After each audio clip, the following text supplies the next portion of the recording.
Hi everyone, it's Mandy here and welcome to Yachting International Radio today. I'm extremely happy to introduce you to one of my closest friends and an amazing sailor, someone I've done lots of racing with, and also my go-to for anything to do with fitness, Em from Biospheric Performance. So welcome Emma Westmacott to the show. But why don't you introduce yourself? Hey everybody, and man, thanks so much for having me on and being interested in my journey, I guess. A little bit about myself. I grew up in the middle of England, and I guess if I look back at my upbringing, I fought convention. I didn't want to go down the normal road of university, although I did end up going to art college, which was a passion. And I very much was about making life out of following passions, following things that you love to do. And I guess I kind of hoped or thought that it would all work out in the end. I left art college and went off to the Caribbean, doing some deliveries on boats. Actually, that's not true. I went out to Australia first in a year traveling around, and got into racing and got my yacht masters out there. I was like 20, 21, something like that. And then I came back to the UK and taught sailing here, and then got involved in deliveries with Sunsail across to the Caribbean, and got my first job on a boat, running a boat with a boyfriend. And then life just sort of steamrolled, I guess. Got experience up, did as much racing as I could, and then ended up running my own boat, and decided that was not quite where my heart was, that I was into the performance side of sailing. And so at the time, Heineken was being put together for the Volvo, or it was the Whitbread then. And so I spoke to the crew on that, tried to get involved, but I was still quite young and I wasn't really in the right place. As in, I was out in the Caribbean, I really needed to be around where those guys were doing their training. So I tried to turn stones over, and I guess from that stage I worked towards how I was going to get involved in the high performance racing. And I suppose running my own boat, I learned the skills of maintaining engines, servicing winches, splicing, rigging. So those all became good attributes to offer a around the world racing team. And I've also been conscious along the journey to have other skills. So my interest in health and fitness, and how we, especially, and I suppose it started as female sailors, because how are we competing against the men? You know, they're bigger than us, they're stronger than us, they've got more experience, but we can only work on the things we can work on, which is getting our own skill sets up and getting our own health and fitness strong, so we have something to offer. But my feeling was we needed to become sort of injury proof Amazonian women that could really not only push the boat but push ourselves, because we were up against it on a size factor if we wanted to race competitively against the guys. And so got involved in training teams, and I've moved subsequently to not so much racing and much more of the personal training, and then into biomechanics coaching, which is crossing the gap between physio and exercise, and avoiding injury, reducing pain and discomfort, and improving performance through correct alignment in your body. So that's it in a nutshell. That's amazing. So I want to come back to the alignment in the body, because I remember I know you've been on the fitness journey for a long time, but I remember when you started getting into the biospheric performance and becoming obsessed with people's footwear and flip-flops in the bar and standing behind people and seeing, the very incredible slants and wear on shoes that us yachties seem to have, because we spend our lives in unconventional footwear, really, and you can see that it pays a price on our bodies, I think. However, first of all, I'd like to ask you a little bit about your sailing journey earlier on. What was your first big event in high performance sailing? The first racing I did was on a Swan 46, and I was trimming spinnakers and jibs. And I followed that circuit all the while I was still working on the cruising boat that I was working on. And I guess I kind of figured, one comes to a crossroads in any sport where you've got to make a decision. Do you want to go into the professional side of the racing or the competition, or do you want to carry on dabbling where you've got the security of a full-time employment, as it were, and you're taking your holidays off doing the racing? And my desire to, I really did have, I had some goals I set early on, and I kind of was like, I guess at the time I didn't think of them as goals, but looking back, that's what they were. But I was kind of, wouldn't it be cool to sail around the bottom points of the world? And wouldn't it be cool to go across the equator and to go through the two canals? So I have actually achieved all of the things that I set out to do as a 20-year-old. So that's cool. But at the time, you just sort of blasé put those thoughts across your head. And I got through the Swan that I raced on. Adrian Carlin, who is a good friend of mine now, she had put together a campaign called Elle Racing. And this was sponsored by Elle Macpherson, and it was painted up to look like a Coke can, a Pepsi can, because they were trying to attract Coca-Cola as a sponsor. And the idea was to put an all-female Australian team into the Whitbread. And it was the same race as EF Education and the EF campaign. So it would have been great. There would have been 2 female teams in that race. It didn't actually come to fruition due to various reasons, money being the main one. But yeah, we got the team together, and I got introduced to Adrian by the owner of the Swan that I had been racing on. And I think that's, opportunity in those days was right place, right time, as it always is. But it was also putting yourself out there. I was walking the docks, chatting to people in the bars. I was so driven and keen. I'm trying to encourage a couple of younger girls now into the racing scene, and that's, it comes from the heart. It's skill sets and what have you at the top level of a sport is pretty similar. It's how much your desire is to get involved and do it. And really it's putting, I put myself out there. I was always wanting to go if there were boats training. The 50-footers were in Rhode Island, where I was based at the time, and I was always hanging around their containers and trying to get out and do, to go and see what it was like on these boats. I just really wanted to be involved in that scene. That's so cool. And then that led on to Maiden? No, do you know, I was too young for Maiden. Right. So I was still kind of at school with that. So I did the Elle Racing. We got down to Australia, and that campaign stopped because of money and what have you.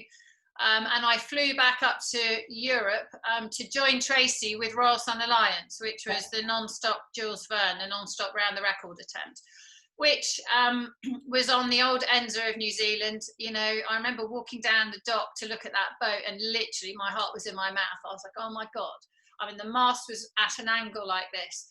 I'd never set foot on anything like that before. And to be honest with you, only 10 guys had sailed that thing around the world, and not many men at that time had sailed on those kind of boats. So it was pretty daunting. And, there was Ed Danby, who had sailed on the boats during the challenge. And I didn't know Ed. I didn't know Ed. I didn't know Ed. I didn't know many of the guys because I'd actually been living in Australia at the time, and I'd come back over. So yeah, because after the Elle Racing, I stayed in Australia and did some small boat racing around there. So then I came back for Royal Sun Alliance, and at the same time EF was putting its campaign together, and so I got invited to do a couple of legs on that. I didn't do the whole race because I was committed to the Jules Verne, but in some of our standby time I went down to join them. And actually through that time I went through the Southern Ocean 3 times, I think, in the space of 2 years, which was quite a novelty at the time, because I'd done the Elle Racing, I'd done the Royal Sun Alliance, and then I did the EF through the Southern Ocean too. And then we came back and we did the Jules Verne Challenge with Rolson Alliance, which unfortunately we didn't break the record because we had the mast came down in the Southern Ocean. We hit a wave wrong and we had a bit of gear failure on one of the running backstays, and the mast came down. And then after that, I was quite, you put a lot of energy and a lot of time and a lot of emotion into these challenges, and you're quite the underdogs as a female team, and I do remember not only were we battling, preparing the boat, our own feelings of limitation through our own experience, but we're also battling conventional thinking and what people out there are judging us by and what the general consensus of the yachting community are saying. And it was a tough thing to be hearing people and friends sort of saying, oh, they won't even get out the Solent, they'll break the boat or something will go wrong. And I know that from the letters that we got, because we had emails coming into the boat from various, notable sailors. And I know that, they were all amazed we were doing 500-mile days down through the Southern Ocean, which was, that was pushing it for anybody. And, it's obviously they do 700-mile days now, but, we're talking about 25 years ago. So it was a while ago. But yeah, it was my most frustrating campaign, because in a Whitbread or a Volvo or the ocean race, you do a leg, you have a disaster, you pull the boat together and you start afresh with the next leg. But with the Jules Verne, you break the mast, bang, that's it, it's done, end of story, go home, pick another day to do something else. And that was, it was hugely disappointing. And I watched recently the documentary that we put together, and I can relive the emotion of, we didn't achieve what we set out to do, which was, it was a lot of energy had gone into that. So I did take a bit of a step sideways after that campaign and moved back to Australia and got more involved in my fitness training and in the biomechanics type stuff. But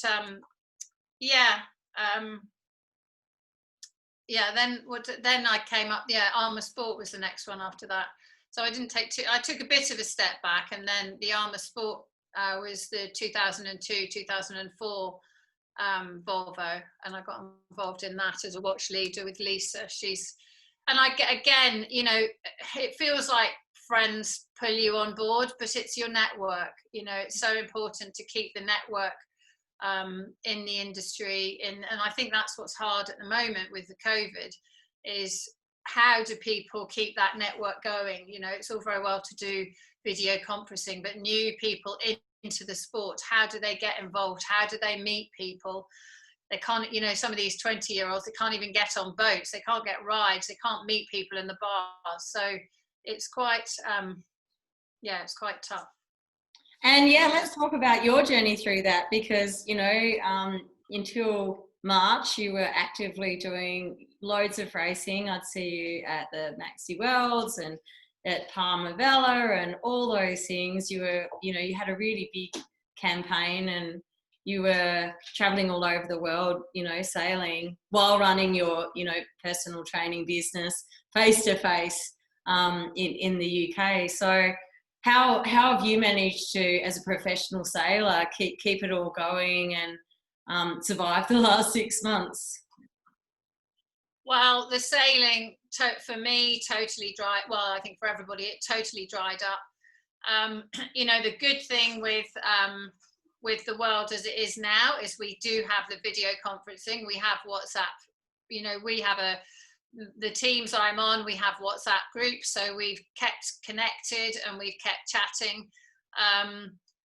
I guess the person who's out of the loop with that is the owner, because he's most of the time they're not on the groups. Which, do they want to be involved in the engagement? I mean, it is about, this COVID time has been about engagement. It's about keeping people engaged, keeping people connected, and having them not, think of what different things can I do with my time and my life. So the sailing has dried up, and I'm not part of any of the teams that have carried on going, like the Fast 40s or the TP52s or any of those things. Yeah. you know, and those, and even the rules that they've tried. Well, I'm on the RY racing committee, which is the national body of sailing, obviously in the UK, and you know, we've been involved in talking a lot about how we keep the sailing moving and how we get the, you know, how the rules are keeping the separation between crew members and that sort of thing, and it's just difficult. It's very difficult. You just got to exercise common sense. And as far as my face-to-face fitness work goes, well, that's obviously dried up as well. And I made the choice to, I've got colleagues who made the choice to try to carry on doing stuff outside.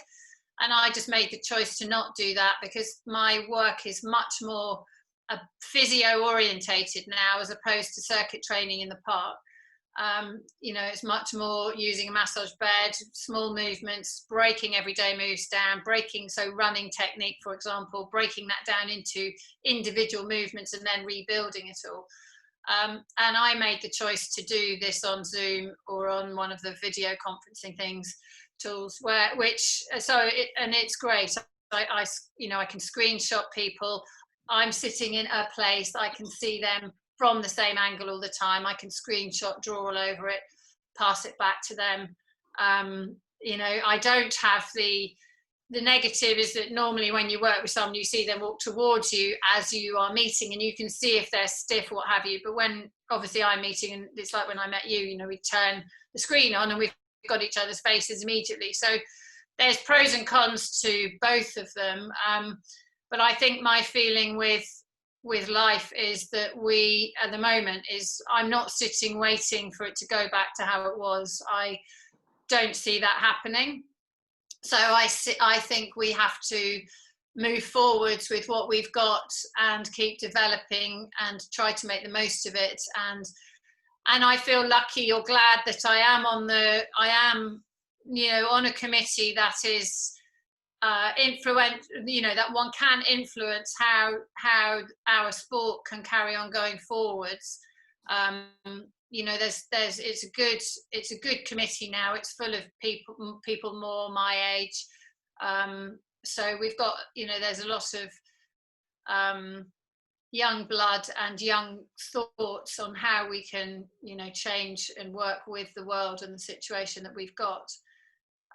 So I'm a bit of we've got what we've got, and I guess that actually is a lesson I've had from all of that ocean racing, where you're in the middle of nowhere, something goes wrong, you just can't sit there and say, well, what if this and what if that, and why did that happen, and poor me. You just can't do that. It's like, okay, the mast's fallen down, we got to get out of here, so let's get the bits out of the water, pull them back up, build something, and move on to the next spot. And I think that's a really awesome lesson in life, especially on the boat. As you know, you only have what you've got on the boat, don't you? You can't run off to the shop and spend money. And so, you know, you've got to make do with, and you've got to use your head, keep your head calm and clear, and, you know, try to work out the plan for moving forward. I must admit, I've definitely benefited from you not traveling all over the world and being online. When I've got to do your fitness courses, and my God, I've done a lot of Pilates and yoga. And as I said to you, the first time I did it, I was just like, okay, I'll come and do the class. And I was like, wow, it was seriously the best 40 minutes of exercise I've ever done. I know you work in high performance, and you work with a lot of athletes, a lot of sailors and windsurfers and cyclists and horse riders, and it was incredible. You know, it's one of the best workouts I've ever done and continue to do. So I think credit to you for pivoting and getting online as quickly as you can to keep it all going, because actually what we'll do, we'll put the links below so people can check you out on your social media and your amazing website, because I really benefited from that. And as I said to, you know, all the people that I coach and train, check this woman out. She's amazing. And what I really like for our industry is that it's really suited to us, because so many of us, I think, rush, you know, speaking from personal experience and the people I work with, we'll get up, we'll go for a run. we'll do some push-ups, we'll lift the kettlebells. And one thing I really notice in yachting, coming from a medical background, in medicine, we have to do lifting courses every 3 to 6 months, and you have to be signed off on it, and we have no education in sailing. There's a little bit of an emphasis in the commercial sector, but as far as us private and professional high performance sailors go, there's very little attention placed on how we lift the sails and how we move things around. And then again, a woman's body, where we have to be really careful the way we lift, because we don't have that brute strength. But even for the people with brute strength, they end up the biggest injuries we see are people putting their backs out at every regatta. So, I think this is a really good time for people to slow down and do workouts like you're providing, and actually get some sessions in something like biospheric performance to understand their body. So, because I think what's going to happen is, because we're not training as teams and we don't have the consistency of the regattas and the others, the more fitter people in our teams motivating us, the ones that are getting up and riding in the mornings and doing their workouts, it always encourages the people, that aren't that way inclined, and we're no spring chickens. We are all getting older, and some people joke about, the sailing we do on the super yachts is the seniors tour, but as the seniors on the tour, we have to continue to look after our bodies. And I think in lockdown, if you haven't been, disciplined and you haven't been looking after your body, and suddenly we all get back out there, say next March in the Caribbean, and start lifting the way we were a year ago, and we haven't had that consistency, we could all end up, with some serious back injuries. And I'm definitely seeing in the people I speak to and my clients that people are, after lockdown, are going back to work and they're getting injured because they haven't been doing those simple stretches in the morning. They don't have the discipline to slow down and just look at each muscle and how it's moving and get that core strength. So what advice could you give to all of us that are in the racing circuit, and the ones that aren't, that are just interested in this chat? How do we look after ourselves until we go racing again? And we have to be then, because when we're racing, then we're like, oh my God, that was a really tough day. I'm going to have to get some help. I'm going to have to make an effort. I'm going to have to go to the gym, but all the gyms shut, and we're all left to our own and having to make use of things on Zoom. So what is your advice? How do us middle-aged sailors get ready for next season, or the one after, whenever we get to go again? I think the biggest thing, the biggest issue with most people like us with the mindset is we want to crack into it now where we left off. And half the time our vision in our head of where we left off was actually when we were 20. So when I was 20, my training was much more hardcore, as no pain, no gain, push, push, push. The next day you're sore, you're doing a swim, you're doing a run, it's constantly pushing. On your broken ankle. Stronger. David Goggins style. Sorry, I missed that. So again. David Goggins style. Keep running, run on your broken. You've got to train, get out there again, go hard or go home. And I was definitely one of those people, from my upbringing. It was like, come on, get into it, don't complain, don't bad workman blames his tools, all that kind of thing.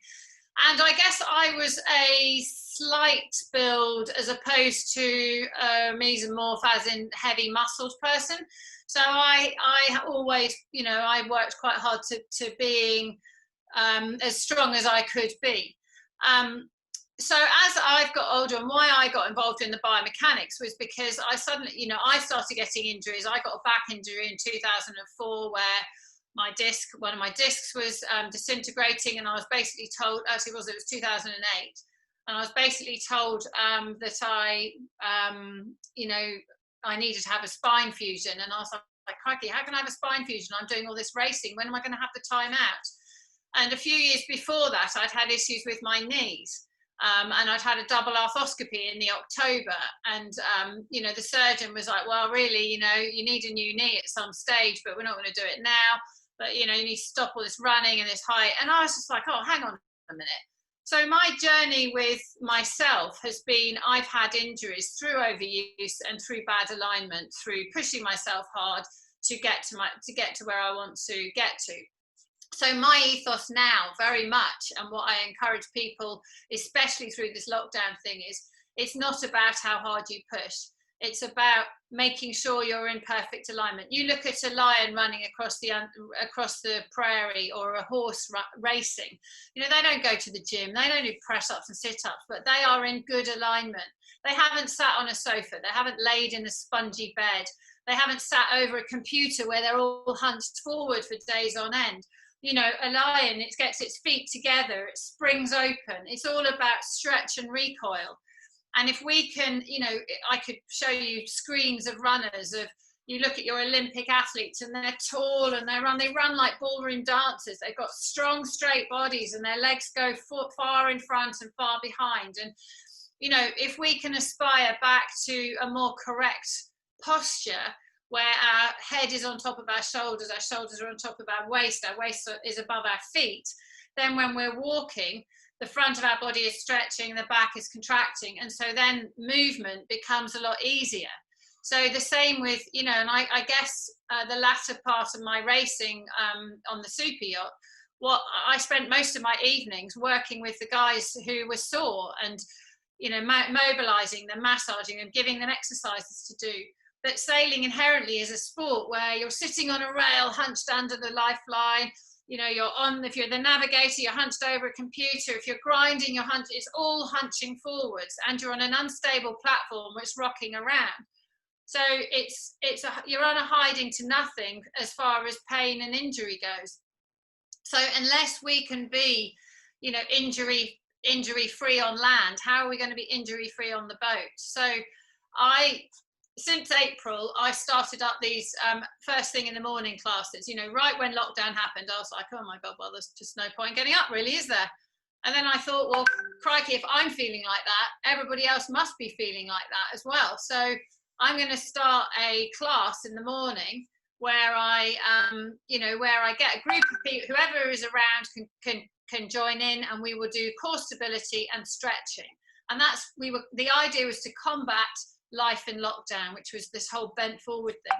But as time's gone by, I've realized that actually that's life. You know, everybody is over computers, working, bent forwards. So as much, you know, so anyway, basically what I would be suggesting to people is get into the core stability, get into getting these back muscles, holding your head up, pulling your chest back, you know, getting your glutes to work so that you stand straight, making sure your toes are pointing forwards, they're not standing out to the side, we're not walking off the inside of our feet. You know, we're not designed to have shoes on, so we should be able to walk barefoot, but we should be able to walk barefoot from the age of 5, not from the age of 50. Then we go barefoot and then we have our toes pointing out and our arches are collapsing. Because the collapsing arches twist the knee, twist the hip, hurts the back. You know, everything leads on to everything else. So definitely, I am and I'm a Pilates instructor as well, which is where it all started. But what I realised with Pilates was you can go and do these exercise classes once or twice a week, and then crack on back into life and still end up with an injury. So it's not about doing a class, it's about bringing those moves from the class into your everyday life, so that, you know, a certain exercise in Pilates is how to stabilize the knee, but unless you join the two together, and I think that's what I'm working really hard on doing with people, is joining the two together so they get a lasting change, because 2 classes a week is 2 hours out of 110 hours they're potentially awake. You know, if you probably do, you go for long walks, you probably do 10 or 20,000 steps a day. If you do 10 or 20 sit-ups or squats a day, or even if you did 100 squats, it's nothing in comparison to your 10,000 steps. So you need to be moving correctly in the time that you're, you know, moving. And there's a lot of people are buying home gym kits. I mean, I'm cautious of the free. I don't mind the free stuff online. I think the free stuff's great. It's stuff out there for people, but the problem with the pre-recorded stuff is that you haven't got eyes on you to watch. And I have done some recorded stuff, but it's so that you can go and see how to do an exercise that we've been talking about in a class, because I've broken it down as an individual exercise, and I have done some pre-recorded whole workouts which are in line with what I've done. But I would be wary of encouraging people to just go and do those classes without having done them in front of me before, because I've got TV screens all around in this room where I have my clients, and I can see what they're doing, so I correct them as we go along.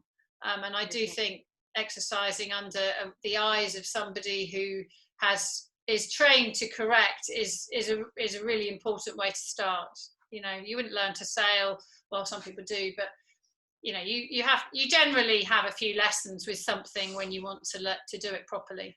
Yeah, I think that's something we can both agree on, that there's a lot. While there's some great free stuff out there, and there's one thing that really gets on my nerves are all these, like, become a fitness instructor in a week for $27, buy online, and become a high performance coach for $3, and get this cornflakes packet. But anyway, we're old and stuck in our ways, and we can continue to stick to things being regulated. And I think we should all take on that advice that, is to get some eyes on you, even if it is through Zoom, to make sure. And for all of us that are moving forward, is to just get more body aware and look after these amazing vessels that will hopefully soon all be back out on the water racing together. Yeah, exactly. I'm going to wind it up there. It's been awesome to have you on the show, babe. Oh, it's lovely to talk to you, and lovely to be able to share my learnings and thoughts. It's great. So we're going to put your links below. I highly recommend you guys try one of Em's morning stretches. It's definitely been a total game changer for me in the last 6 months. And also the website, and it's just a really great way to stay in condition. But most of all, thanks for your inspiration. You've done loads to inspire women in sailing, and I'm a better person for having like the wonderful opportunity of sailing with you for many years. And I'm just so glad to have you on in my life, and especially glad to have you on the show today. So thanks, Emma Westmacott. Oh, thanks, man. Thank you. Thank you. You're listening to Yachting International Radio. You're on Inspirations with Nanda J. And see you all next time.